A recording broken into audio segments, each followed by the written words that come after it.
한국에서 학벌은 단순한 학교 이름이 아닙니다. 인맥이고 라인이고 때로는 평생 따라다니는 꼬리표입니다. 그런데 중국에서 제가 느낀 학벌은 조금 달랐습니다.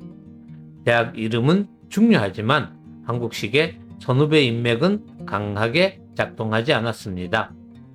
그렇다면 중국에는 왜 한국식 학벌 문화가 약할까요? 오늘의 질문은 이것입니다.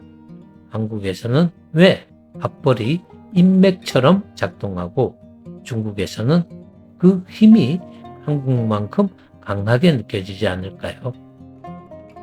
한국에서 학벌은 단순히 어느 학교를 나왔느냐는 말이 아닙니다.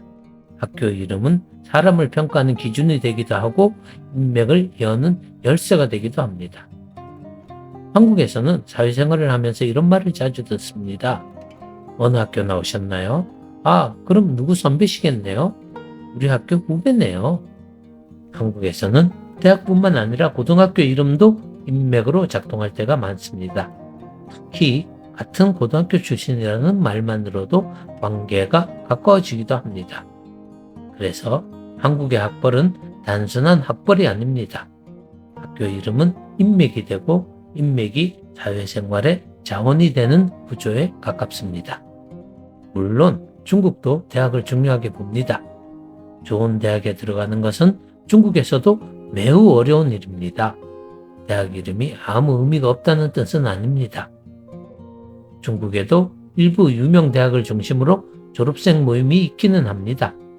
북경대나 청와대 같은 학교는 동문 조직도 있고 출신 학교의 상징성도 있습니다.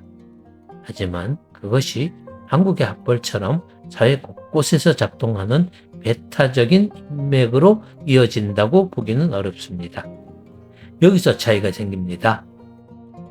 중국에서 일부 유명 대학 학력은 무조건 끌어주는 관계라기보다는요, 어려운 경쟁을 통과했다는 능력의 표시로 작동하는 경우가 많습니다.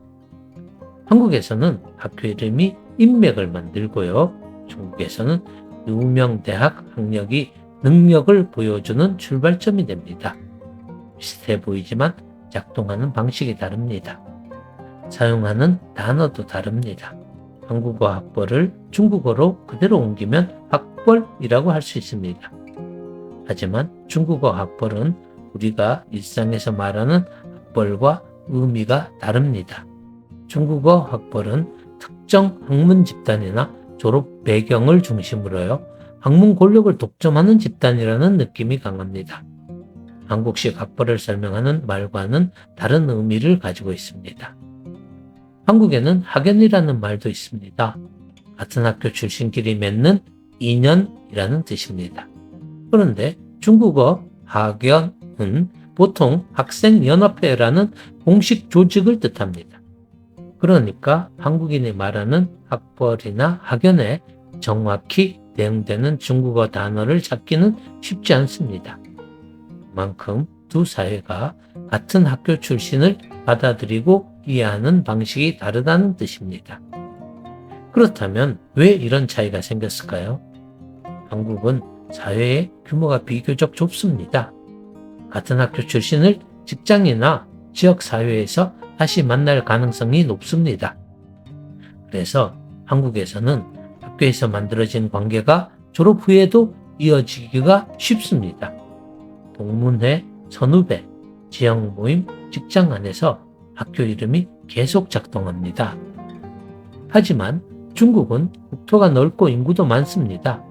대학을 졸업한 뒤에는 서로 다른 성, 다른 도시, 다른 업계로 흩어지는 경우가 많습니다. 제가 중국 대학생에게 물은 적이 있습니다. 왜 졸업 후에 학과 동창회나 선후배 모임이 별로 없습니까? 대답은 아주 간단했습니다. 중국은 너무 넓습니다.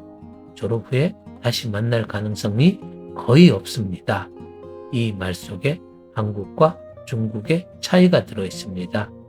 한국에서는 같은 학교 출신이라는 사실이 다시 만날 가능성 속에서 인맥이 됩니다. 중국에서는 대학 학력이 능력을 보여주는 표시로만 남는 경우가 더 많습니다. 한국인은 학벌을 인맥으로 쓰고 중국인은 대학 학력을 능력의 표시로 봅니다.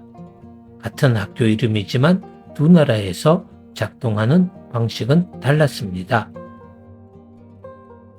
다음 편에서는 한국과 중국의 공무원 시험 제도를 살펴보겠습니다.